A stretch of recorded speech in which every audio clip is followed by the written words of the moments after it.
മുഖ്യമന്ത്രി V D Satheesan അത്ഭുതപ്പെടുത്തുന്ന ഒരു വീഡിയോ. പൊന്നു മനുഷ്യന്മാരെ, ഞാനും നിങ്ങളും ഇന്നവരെ കാണാത്ത ഞെട്ടിക്കുന്ന ഒരു വീഡിയോ ദൃശ്യം വന്നിട്ടുണ്ട്. അത് ഞാനിപ്പോൾ വെച്ചു തരാം. അതായത് മുഖ്യമന്ത്രി വി ഡി സതീശൻ വലിയൊരു മീറ്റിങ്ങിന് പോവുകയാണ്.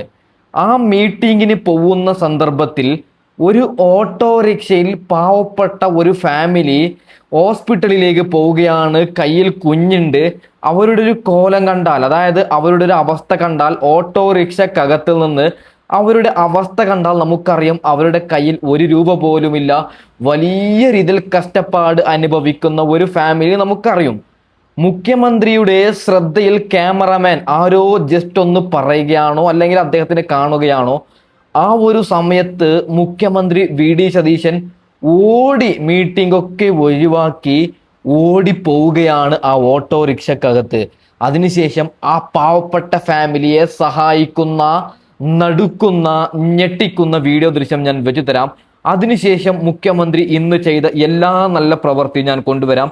പിന്നീട് മുഖ്യമന്ത്രിയെ തെറി വിളിച്ചുകൊണ്ട് ഈ യുവതി രംഗത്ത് വന്നിട്ടുണ്ട്, എന്തൊക്കെയോ പറയുന്നുണ്ട്.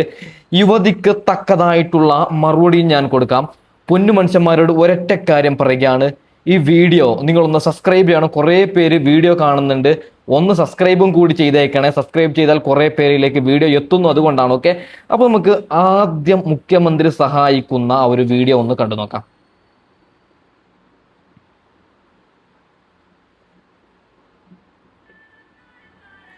എന്താ അല്ലേ, നോക്കൂ നിങ്ങൾ, ഇത് മുഖ്യമന്ത്രിയാണ്, ഓടിയെത്തുകയാണ്. നമ്മൾ പിണറായി വിജയൻ ഇങ്ങനെ ചെയ്തിട്ടുണ്ടോ?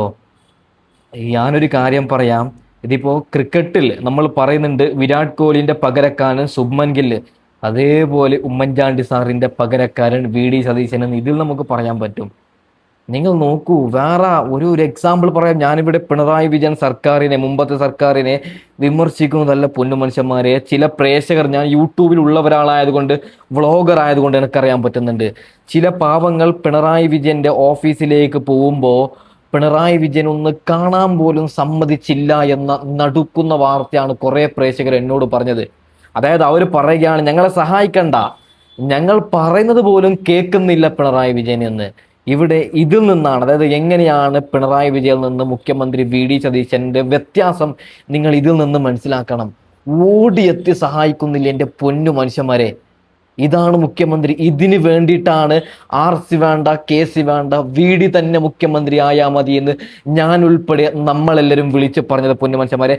അതിനുശേഷം നിങ്ങൾ ഈ ഒരു വീഡിയോ ദൃശ്യം കൂടി കാണണം. എന്ത് മനോഹരമാണല്ലേ ഈ മുഖ്യമന്ത്രി. കുഞ്ഞുങ്ങളോട് പോലും, ഒരു പൊന്നു മനുഷ്യന്മാരെ, അടുത്ത ഒരു വീഡിയോ ഞാൻ വെച്ചു തരാം. ഈ പാവം മുഖ്യമന്ത്രിയോട് ഒരു ചോദ്യം ചോദിക്കുകയാണ്, നിങ്ങൾ എന്തേ ഇങ്ങനെ ആയത്? അപ്പോൾ മുഖ്യമന്ത്രി അതായത് ക്ഷീണിച്ചിരിക്കുന്നു. അദ്ദേഹം 2 മണിക്കൂർ, അതായത് ഒരു ദിവസം ഒരു 3 മണിക്കൂറെങ്കിലും കിടന്നുറങ്ങാൻ സമയം കിട്ടുന്നില്ല എന്ന് ആ പാവപ്പെട്ട മനുഷ്യൻ പറയുന്ന ഒരു വീഡിയോ ഞാൻ വെച്ചു തരാം. നിങ്ങൾ ഇത് കാണണം. എൻ്റെ പൊന്നു മനുഷ്യന്മാരെ, പിഞ്ചോമന പൈതളങ്ങളോട് പോലും ഈ മുഖ്യമന്ത്രിക്ക് എന്തൊരു സ്നേഹം. ഞാനിത് പൊക്കി പറയുന്നതല്ല പൊന്നു മനുഷ്യന്മാരെ. നാളെ പിണറായി വിജയൻ ഇങ്ങനെ ചെയ്താലും, കെ സുരേന്ദ്രൻ ഇങ്ങനെ ചെയ്താലും ഞാൻ വിളിച്ചു പറയും അവരാരും ഇത് ചെയ്യുന്നില്ല എന്നാണ് എൻ്റെ കണ്ണിൽ പെടുന്നത്. മുഖ്യമന്ത്രി വി ഡി സതീശൻ ചെയ്യുന്നത് മാത്രമാണ് എൻ്റെ പൊന്നു മനുഷ്യന്മാരെ. ഇതല്ലേ വേണ്ടത്, ഇതല്ലേ വേണ്ടത് കുഞ്ഞുങ്ങൾക്ക്. അല്ലാതെ നമ്മൾ കുഞ്ഞുങ്ങളെ കാണുമ്പോൾ തല്ലേണ്ടതാണോ? എന്തൊരു സ്നേഹം, എന്തൊരു സ്നേഹം. ഇയാള് കേരളത്തിന്റെ മുഖ്യമന്ത്രിയാണ്, CM ആണ്. എൻ്റെ പൊന്നു മനുഷ്യന്മാരെ, മറ്റൊരു വീഡിയോ ക്ലിപ്പ് ഞാൻ വെച്ചു തരാം. അതായത് ഇപ്പോൾ നമ്മളിൽ പലരും, നമ്മുടെ കൂടെ കുറേ പേരുണ്ടാവും, എന്നാൽ നമ്മൾ വലിയ സക്സസ് ആയി കഴിഞ്ഞാൽ, നമ്മുടെ കയ്യിൽ കുറേ പൈസ ഉണ്ടായി കഴിഞ്ഞാൽ, നമ്മുടെ കൂടെ ഉണ്ടായവരെല്ലാവരെയും ചവിട്ടി പുറത്താക്കുന്ന ഒരു കാലത്താണ് ഞാൻ നിങ്ങളുള്ളത്.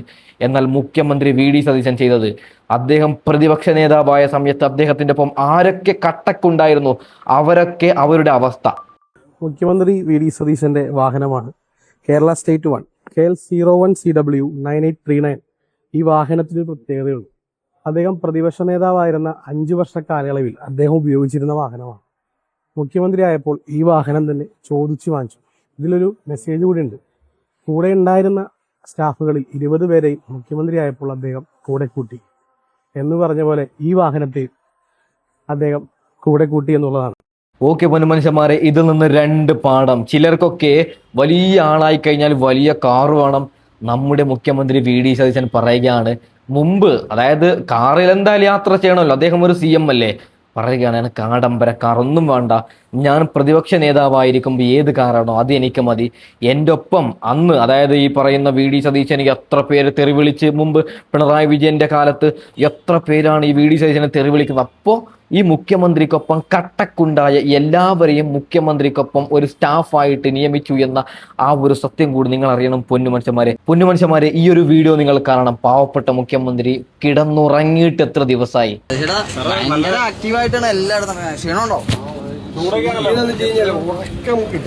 ഉറക്കം കിട്ടാനല്ല, ഉറങ്ങാൻ സമയം കിട്ടുന്നില്ല, പിന്നെ കൃത്യമായ സമയത്ത് ഭക്ഷണം കഴിക്കാൻ പറ്റുന്നില്ല, അതിന്റെ ഒരു ക്ഷീണമുണ്ട്. എന്റെ പൊന്നുമനുഷ്യന്മാർ, ഇങ്ങനെയാണ് മുഖ്യമന്ത്രിയായാല് ജനങ്ങളെ സേവിക്കുന്നവന്റെ ഉത്തരമാണിത്. കിടന്നുറങ്ങാൻ സമയം കിട്ടുന്നില്ല. പാവപ്പെട്ട മനുഷ്യന് ഉച്ചക്ക്, അതായത് ഒരു നേരത്തെ ഭക്ഷണം പോലും മര്യാദയ്ക്കുള്ള സമയത്ത് കഴിക്കാൻ പറ്റുന്നില്ല. അത്രയും ജനങ്ങൾ പ്രതിസന്ധിയിലാണോ എന്ന് ഈ പാവപ്പെട്ട മനുഷ്യൻ നോക്കുകയാണ്. പൊന്നുമനുഷ്യന്മാരെ, ഇങ്ങനെയുള്ള ഒരാളാണ് കേരളം ഭരിക്കേണ്ടത്. ഇത് നമുക്ക് എന്തെങ്കിലും തെറ്റ് പറ്റിയോ പൊന്നുമനുഷ്യന്മാരില്ല. പൊന്നുമനുഷ്യന്മാരെ, മുഖ്യമന്ത്രിയെ തെറി വിളിച്ചുകൊണ്ട് ഒരു യുവതി വന്നിട്ടുണ്ട്. അവൾക്കുള്ള മറുപടി ഞാൻ കൊടുക്കാം, നിങ്ങൾ ഓരോരുത്തരും കേൾക്കണം. അതിനു മുമ്പ് നമ്മുടെ മുഖ്യമന്ത്രി പഠിച്ച സ്കൂളിനെ പറ്റിയിട്ടൊക്കെ ചില കാര്യങ്ങൾ പറയുന്നുണ്ട്. അത് നമുക്ക് ജസ്റ്റ് ഒന്ന് കേൾക്കാം. മലയാളം മീഡിയം സ്കൂളിൽ പഠിച്ച ആളാണ്. ഇപ്പനങ്ങാട് ഹൈസ്കൂളിൽ വലിയ പാടായിരുന്നു ഇംഗ്ലീഷ് വായിക്കാനല്ല, നമുക്കൊരു ഇൻഫീരിയോറിറ്റി കോംപ്ലക്സ് ഉണ്ടാവുമായിരുന്നു. ഇത് നമ്മളെ കൊണ്ട് പറ്റുമോ, മറിച്ചാണ്. ഇംഗ്ലീഷൊക്കെ പറയുമ്പോൾ ഇംഗ്ലീഷ് പറയാനൊക്കെ ഒരു ബുദ്ധിമുട്ട് വരും. പിന്നെ ഞാൻ ഇംഗ്ലീഷ് നന്നായിട്ട് പറയണവരെ കേട്ട് കഴിഞ്ഞപ്പോൾ തോന്നുന്നു ഗ്രാമർ മിസ്റ്റേക്ക് ഉണ്ടല്ലോ ഇവർ പറഞ്ഞത്. കാരണം നമ്മളെ പഠിപ്പിച്ച ടീച്ചർമാരും മലയാളം മീഡിയത്തിൽ പഠിപ്പിച്ച ഇംഗ്ലീഷ് പഠിപ്പിച്ചവർ നല്ല ഗ്രാമറൊക്കെ പഠിപ്പിച്ചതാണ്. അപ്പോൾ നമുക്ക് കോൺഫിഡൻസ് കൂടി. നന്നായിട്ട് ഫ്ലുവൻ്റായിട്ട് ഇംഗ്ലീഷ് പറയുമ്പോൾ ചിലപ്പോൾ ഗ്രാമറൊക്കെ പോകുമല്ലോ, അപ്പോൾ കോൺഫിഡൻസ്. പിന്നെ വായിക്കാൻ തുടങ്ങുമ്പോൾ വായനയ്ക്ക് ഒരു സ്പീഡെത്തും. അത് നമ്മൾ നന്നായി വായിച്ചാൽ വളരെ വേഗത്തിൽ വായിക്കാൻ പറ്റും. ഒരു ഫോട്ടോഗ്രാഫിക് സ്കാൻ ചെയ്തിട്ടുള്ള ഒരു വായനയുണ്ട് സ്പീഡിൽ. അപ്പോൾ ഞാനിപ്പോൾ ഒറ്റിരിപ്പിരിക്കുകയാണ്, എനിക്കൊരു 100 പേജ് മലയാളം വായിക്കാൻ പറ്റും. ഒരു ഇംഗ്ലീഷ് ഫിക്ഷൻ ആണെങ്കിൽ ഒരു 60-65 വായിക്കാൻ പറ്റും. ഓക്കെ, അടുത്ത വീഡിയോ ക്ലിപ്പ് നിങ്ങൾ കാണണം. BJPയെ പഞ്ഞിക്കിടുകയാണ് വി ഡി സതീശൻ. ബഹുമാനപ്പെട്ട BJPയുടെ കക്ഷി നേതാവ് സംസാരിച്ചപ്പോൾ മറുപടി പറയണമല്ലോ. അസംബ്ലിയിലെ റെക്കോർഡിൽ കിടക്കാൻ പറഞ്ഞു, 63 സീറ്റുമായിട്ട് കോൺഗ്രസ് വന്നിരിക്കുകയാണ് അധികാരത്തിൽ. 63 സീറ്റ്. ഇത് തമ്മിത്തല്ലി പിളരും, പുതിയ കേരള കോൺഗ്രസ് ഉണ്ടാവുന്നൊക്കെ പറഞ്ഞു. ശരി, 3 നേതാക്കന്മാരാണ് നിങ്ങൾ ജയിച്ചു വന്നത്. നിങ്ങൾ 3 പേരും തമ്മിൽ നല്ല യോജിപ്പാണല്ലോ അല്ലേ? 2 സീനിയർ നേതാക്കന്മാര്, ഒരാള് 2ാമത്തെ ബെഞ്ചിലും ഒരാള് 3ാമത്തെ ബെഞ്ചിലും ഇരുത്തിയിട്ടാണ് അങ്ങ് വന്ന് മുൻസീറ്റിലിരിക്കുന്നത്. ഭയങ്കര യോജിപ്പായതുകൊണ്ടാണല്ലോ, ആണല്ലോ. യെസ്. പൊന്നുമനുഷ്യന്മാരെ, തീപ്പൂജയായിട്ടുള്ള ഉത്തരമാണ്. അതായത് നമുക്കറിയാം, രാജീവ് ചന്ദ്രശേഖരും വി മുരളീധരനും അവർ വലിയ, അതായത് മുമ്പേ പണ്ടേ ഉള്ള വലിയ സീനിയർ ആയിട്ടുള്ള 2 നേതാക്കളാണ്. എന്നാൽ 3ാമതൊരു ചങ്ങായും കൂടി ജയിച്ചിനല്ലോ, അവൻ ഇത്തിരി കലി കൂടുതലാണ്. വെറുതെ എന്തൊക്കെ ബളബള, ഒരക്ഷരം പോലും അറിയത്തില്ല, ബളബള സംസാരിക്കുകയാണ്. അവനുള്ള ചുട്ടമറുപടിയാണ് കൊടുത്തത്. അതായത് ആ 2 നേതാക്കൾക്കില്ലാത്ത നിനക്കെന്തിനാണെന്ന് ചോദിച്ചത്. ആ ചങ്ങായിക്ക് എന്തെന്ന് പോലും അറിയത്തില്ല. എൻ്റെ പൊന്നു മനുഷ്യന്മാരെ, നമ്മൾ ജയിപ്പിക്കുമ്പോൾ, നിങ്ങൾ ചിലപ്പോൾ BJPക്കാരായിരിക്കും, കോൺഗ്രസ്സുകാരോ CPM-കാരോ ആരായിക്കൊള്ളട്ടെ, ഒരു കാര്യം പറയാം, വോട്ടിടുമ്പോൾ ഇത്തിരിയെങ്കിലും ക്വാളിറ്റി ഉള്ളവരെ ജയിപ്പിക്കുക, ഇല്ലെങ്കിൽ ആ ഒരു അവസ്ഥ വരും. അദ്ദേഹത്തിന് വായി എടുത്താൽ, അത് രാജീവ് ചന്ദ്രശേഖരല്ല, വി മുരളീധരനല്ല, മറ്റു ചങ്ങായിക്കാണ് ആ 3ാമത് ജയിച്ചിട്ടവന് ഒരക്ഷരം പോലും മിണ്ടാൻ അറിയുന്നില്ല, എന്ത് മിണ്ടണമെന്ന് അറിയുന്നില്ല. അങ്ങനത്തെ ഒരു ചങ്ങായിയാണ്. ഓക്കെ പൊന്നു മനുഷ്യന്മാരെ, നമ്മുടെ മുഖ്യമന്ത്രി വി ഡി സതീശന് മകൾ ചില കാര്യങ്ങളൊക്കെ പറയുന്നുണ്ട്. അതിനെ കുറിച്ചിട്ട് ചില കാര്യങ്ങൾ പറയുന്നുണ്ട്. എന്റെ മകള് എന്റെ സുഹൃത്തുക്കളോടൊക്കെ പറയും, അച്ഛനോട് അച്ഛന്റെ അമ്മയെ പറ്റിയും പറയരുത്, പറവൂരിനെ പറ്റിയും പറയരുത്, അപ്പൊ കണ്ണ് നിറയും. എന്റെ അമ്മ ഞാൻ MLA ആകുന്നതിന് മുമ്പ് മരിച്ചുപോയതാണ്. എല്ലാവർക്കും അമ്മമാരെ സ്നേഹമാണ്. ഞാൻ എന്റെ അമ്മയെ സ്നേഹിച്ച പോലെയാണ് ഞാൻ എന്റെ പറവൂരിനെ സ്നേഹിച്ചത്. എനിക്ക് എന്റെ ഹൃദയത്തിൽ നിന്ന് മാറ്റിവെക്കാൻ കഴിയാത്ത, ഞാൻ എപ്പോഴും പറയാറുണ്ട്, ഞാൻ എവിടെ പോയാലും കരയ്ക്ക് പിടിച്ചിട്ട മീനിനെ പോലെയാണ്. എനിക്ക് ഇവിടെ തിരിച്ചെത്തണം. ഇവിടെ തിരിച്ചെത്തി എല്ലാവരെയും കണ്ടപ്പോൾ, കഴിഞ്ഞ ദിവസം ഞാൻ തെരഞ്ഞെടുപ്പ് പ്രവർത്തനം തുടങ്ങിയത് തലേ ദിവസം 2 ദിവസം തുടർച്ചയായി 1 മിനിറ്റ് പോലും ഉറങ്ങാതെ 2 ദിവസം ഉറങ്ങാതെയാണ് ഞാൻ ഇവിടെ വന്നത്. ക്ഷീണിതനായിട്ടാണ് വന്നത്. പക്ഷെ ഞാൻ ഇവിടെ നിന്ന് ഇറങ്ങി എല്ലാവരെയും കണ്ട് എല്ലാവരുമായിട്ട് സംസാരിച്ചപ്പോൾ എന്റെ ക്ഷീണമെല്ലാം പമ്പകണം. എന്റെ ഊർജവും എന്റെ ഇന്ധനവും എല്ലാം നിങ്ങളാണ്. ഞാൻ ഒരു തെരഞ്ഞെടുപ്പിനെയും നിസ്സാരമായി കാണുന്ന ആളല്ല. എല്ലാ തെരഞ്ഞെടുപ്പുകളെയും ഗൗരവമായി കാണുന്ന ആളാണ്. എല്ലാ എതിർ സ്ഥാനാർത്ഥികളെയും ഒരാളെയും മോശക്കാരായി കാണുന്ന ആളല്ല. ഓക്കെ പൊന്നു മനുഷ്യന്മാരെ, ഇതല്ലേ നേതാവ്? അതായത് പറയുകയാണ്, ഞാൻ ഉറങ്ങിയിട്ടില്ല, പക്ഷെ നിങ്ങളെ കാണും എൻ്റെ ഉറക്കില്ലാതായി എന്ന് പറയുകയാണ്. ഏത് മുഖ്യമന്ത്രിയാണ് ഇങ്ങനെ ഇതിനു മുമ്പ് പ്രസംഗിച്ചത്? എൻ്റെ പൊന്നു മനുഷ്യന്മാരെ എന്തിനു വേണം ഈ വീഡിയോ? നിങ്ങൾ ഓരോരുത്തരും കണ്ട വീഡിയോ ആണ്. ഒരു കാര്യം പറയാം, കേരളത്തിന്റെ മുഖ്യമന്ത്രിയായി ഈ പറയുന്ന വി ഡി സതീശനെ തീരുമാനിക്കുമ്പോൾ ഇങ്ങനൊരു അമ്മയെ കെട്ടിപ്പിടിക്കുന്ന ഒരു ഓർമ്മ ഈ മുഖ്യമന്ത്രിക്ക് വന്നിട്ടുണ്ടെങ്കിൽ ഇയാളാണ് യഥാർത്ഥ നല്ലൊരു മുഖ്യമന്ത്രി. അതായത് ഞാൻ വലിയൊരു മുഖ്യമന്ത്രിയാണെന്ന് ചിലർക്കൊക്കെ ആ സമയത്ത് ഈ അമ്മയെ ആട്ടി ഓടിക്കുമായിരുന്നു, പോലീസിനോട് പറയുമായിരുന്നു ചിലരൊക്കെ. എന്തിന് ഈ തള്ളയെ ഒന്ന് അങ്ങനെ ചിന്തിക്കുന്ന കുറെ ആൾക്കാരുണ്ട്. മുഖ്യമന്ത്രി വി ഡി സതീശൻ, ഞാൻ കേരളത്തിന്റെ പുതിയ മുഖ്യമന്ത്രി, അങ്ങനെ ചിന്തിച്ചില്ല. ഈ പൊന്നമ്മയെ കെട്ടിപ്പിടിച്ചിട്ടില്ല. എൻ്റെ പൊന്നു മനുഷ്യന്മാരെ നമ്മുടെ മുഖ്യമന്ത്രി അതായത് ഈ പൊളിറ്റിക്സ് ഒക്കെ പഠിച്ചതല്ല. അതായത് നമ്മളൊക്കെ വിചാരിക്കും ഇതൊക്കെ ഏതോ കോളേജിൽ നിന്ന് പഠിച്ചു വന്നതാണ്, നല്ല ഇതൊക്കെ കണ്ടു പഠിച്ചതാണ് നമ്മുടെ മുഖ്യമന്ത്രി. അത് പറയുന്നുണ്ട്, നമുക്ക് ജസ്റ്റ് ഒന്ന് കേട്ടു നോക്കാം. ഞാൻ പറയാറുണ്ട് എപ്പോഴും, ഞാൻ MLA ആയി അസംബ്ലി ചെന്നപ്പോഴാണ്, അതിനു മുമ്പ് ഒന്നും അറിയില്ല, ABCD അറിയില്ല. ചെന്നപ്പോഴാണ് കോൺസ്റ്റിറ്റ്യൂഷണൽ ബിസിനസ്സാണ് അസംബ്ലിയിൽ 1, 2 ഫിനാൻഷ്യൽ ബിസിനസ്സാണ്. കോൺസ്റ്റിറ്റ്യൂഷണൽ ബിസിനസ് ഞാൻ വക്കീലൊക്കെ ആയിട്ട് അവിടെ നിന്ന് പോകണം, വലിയ അറിവൊന്നുമില്ലെങ്കിലും വക്കീലാണല്ലോ.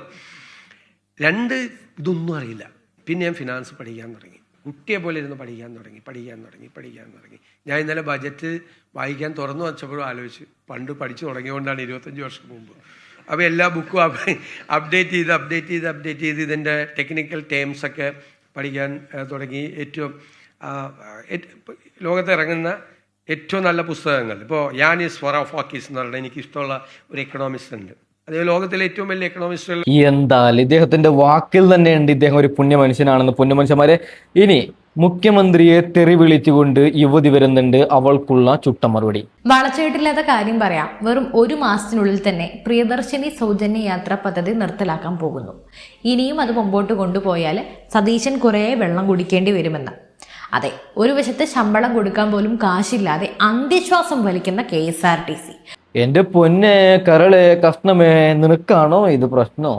മുഖ്യമന്ത്രിക്കില്ലാത്ത പ്രശ്നം ഇവൾക്കാണ്. നാണമുണ്ടോടി, ഉളുപ്പുണ്ടോ? അത് നിർത്തലാക്കിയാൽ നീയൊക്കെ വാർത്ത കൊടുക്കണം. ബാക്കിയും കൂടി കേട്ട് നോക്കാം.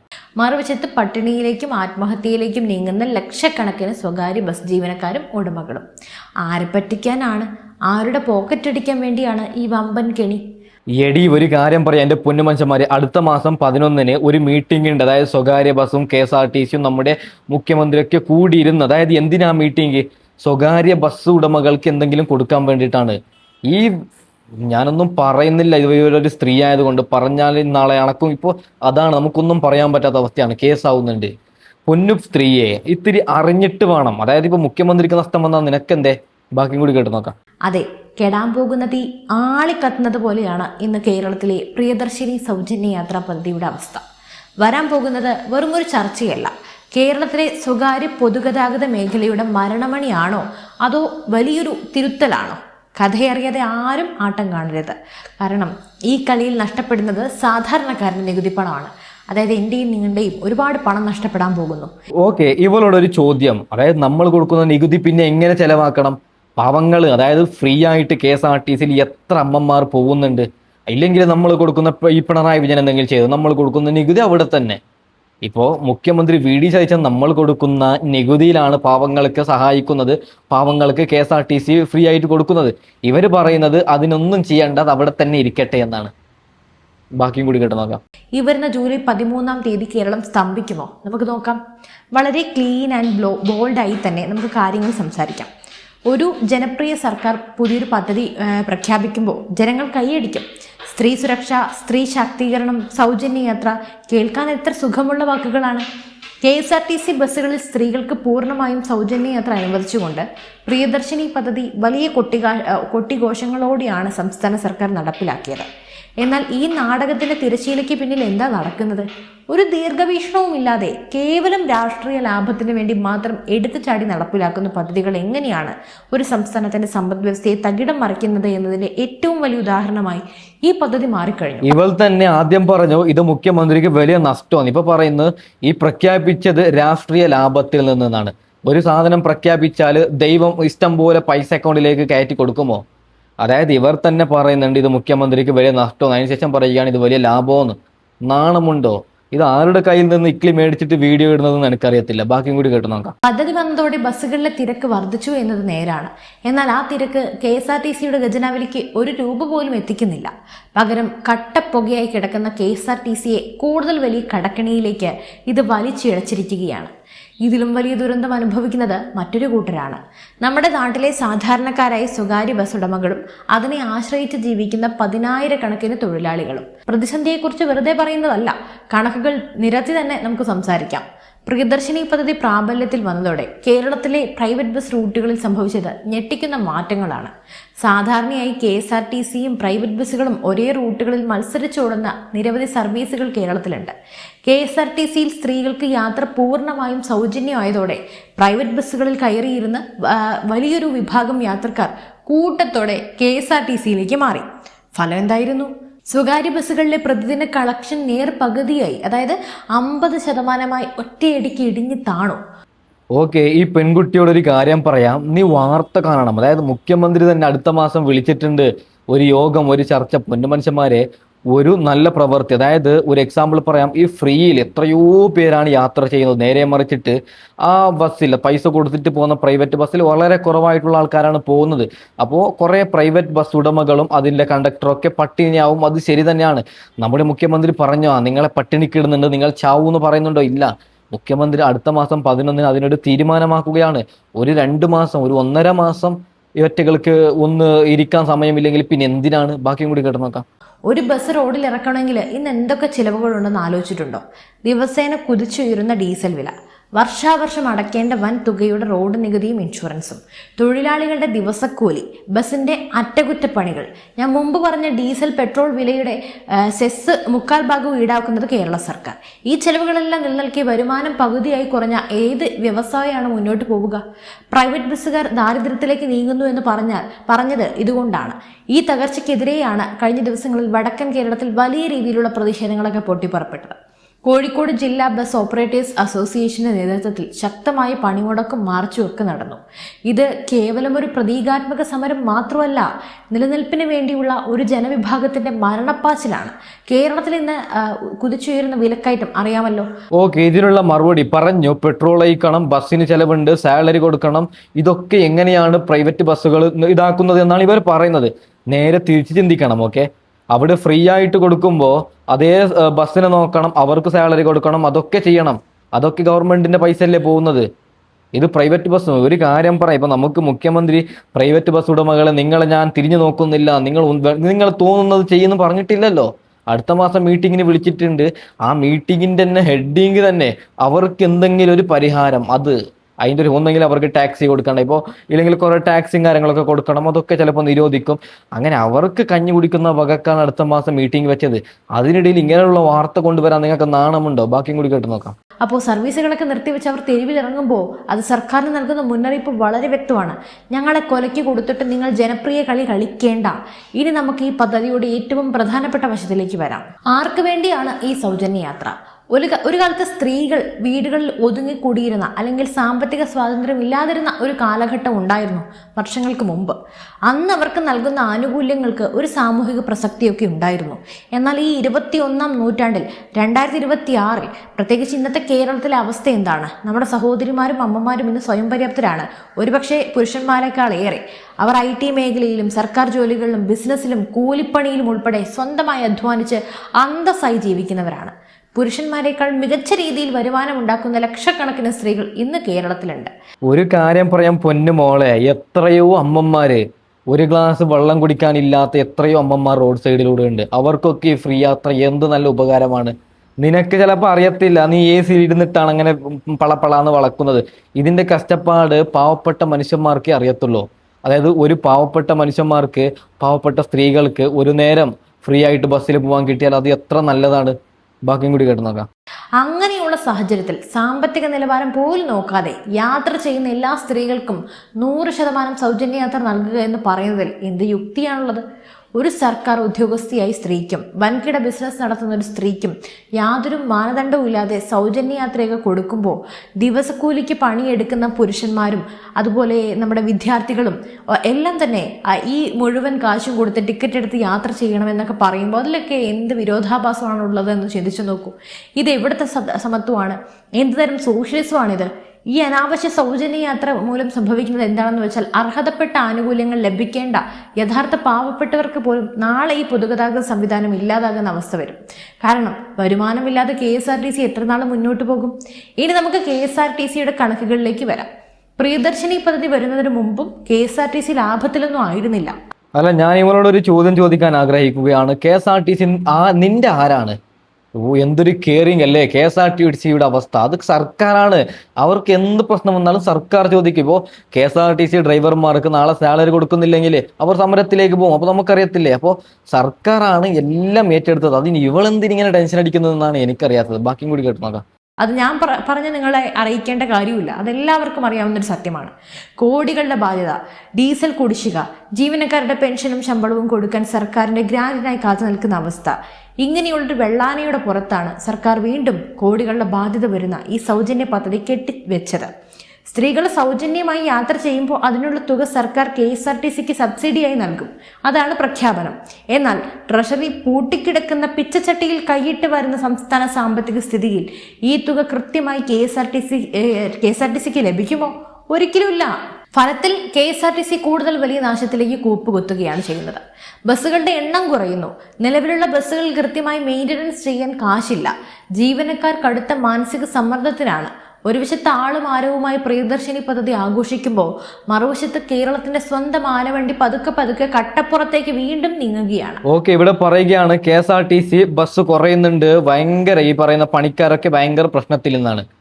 ഞാനൊരു കാര്യം പറയാം, ഇവൾക്കെതിരെ കേസ് കൊടുത്താൽ ഒരു പക്ഷേ ഇവൾ അകത്താവും. ഓക്കെ, അതായത് തെളിവിന്റെ അടിസ്ഥാനത്തിൽ വേണം. ഇപ്പൊ ഞാൻ നിങ്ങളോടൊരു കാര്യം പറഞ്ഞിട്ടുണ്ടെങ്കിൽ പൊന്നുമനുഷ്യന്മാരെ എന്തെങ്കിലും ഒരു തെളിവ് എൻ്റെ കയ്യിൽ വേണം. ഇവിടെ പറയുകയാണ് KSRTC ബസ്, ഇവർ പറഞ്ഞൊരു എക്സാമ്പിൾ ഞാൻ പറയാം. മുമ്പ് റോഡ് സൈഡിലൂടെ 10 KSRTC ഓടുന്നുണ്ടെങ്കിൽ നിലവിൽ ഓടുന്നത് 5 എന്നാണ്. ആ ഒരു അർത്ഥത്തിലാണ് ഇവർ സംസാരിച്ചത്. അങ്ങനെ നമുക്ക് പറയണമെങ്കിൽ അതിന് തക്കതായിട്ടുള്ള എന്തെങ്കിലും ഒരു തെളിവ് വേണം. എന്താ അല്ലേ? ബാക്കിയും കൂടി കേട്ട് നോക്കാം. കെടാൻ പോകുന്ന തീ ആളിക്കത്തുന്നത് പോലെ തന്നെയാണ് ഈ താൽക്കാലിക ജനപ്രീതി. പിന്നെ മറ്റൊരു കാര്യം, പ്രതിഷേധങ്ങൾ ശക്തമാവുകയും സ്വകാര്യ ബസ് മേഖല സമ്പൂർണ്ണ തകർച്ചയിലേക്ക് നീങ്ങുകയും ചെയ്തതോടെ സർക്കാർ ഇപ്പോൾ കടുത്ത സമ്മർദ്ദത്തിലുമാണ്. എടുത്തുചാടി പ്രഖ്യാപിച്ച പദ്ധതി ഒടുവിൽ സർക്കാരിന്റെ കഴുത്തിലെ കയറായി മാറിയിരിക്കുന്നു. ഇതോടെയാണ് ഇപ്പോൾ ഒരു നിർണായക നീക്കവുമായി ഗതാഗത വകുപ്പ് രംഗത്തെത്തിയിരിക്കുന്നത്. പദ്ധതിയുടെ പുരോഗതിയെക്കുറിച്ചും അതുണ്ടാക്കിയ കടുത്ത സാമ്പത്തിക ആഘാതങ്ങളെക്കുറിച്ചും പഠിക്കാൻ ഒരു വിദഗ്ധ സമിതിയെ നിയോഗിക്കാൻ സർക്കാർ തീരുമാനിച്ചിരിക്കുന്നു. എന്തൊരു കോമഡിയാണിത്! എന്താണ് ഇതിൻ്റെയൊക്കെ അർത്ഥം? പദ്ധതി പാടെ പാളിപ്പോയി എന്ന് സർക്കാർ പരോക്ഷമായി സമ്മതിച്ചിരിക്കുകയാണ്. സ്വകാര്യ ബസ് ഉടമകളുടെ പരാതികൾ വ്യാപകമായും ക്രമസമാധാന പ്രശ്നങ്ങളിലേക്ക് നീങ്ങുമെന്ന ഭയവുമാണ് ഈ പെട്ടെന്നുള്ള പിന്മാറ്റത്തിന് പിന്നിൽ. ഈ വിദഗ്ധ സമിതി എന്താണ് പഠിക്കുക? പ്രിയദർശിനി പദ്ധതി മൂലം KSRTCക്ക് ദിവസേന ഉണ്ടാക്കുന്ന യഥാർത്ഥ നഷ്ടം എത്രയാണ്? രണ്ടാമത്, സ്വകാര്യ ബസ്സുകളുടെ റൂട്ടുകളിൽ യാത്രക്കാരുടെ എണ്ണത്തിൽ എത്ര ശതമാനം കുറവുണ്ട്? അല്ല, ഇവിടെ അറിയുന്ന ആരെങ്കിലും ഉണ്ടോ എന്ന് കമന്റ് ചെയ്യണേ.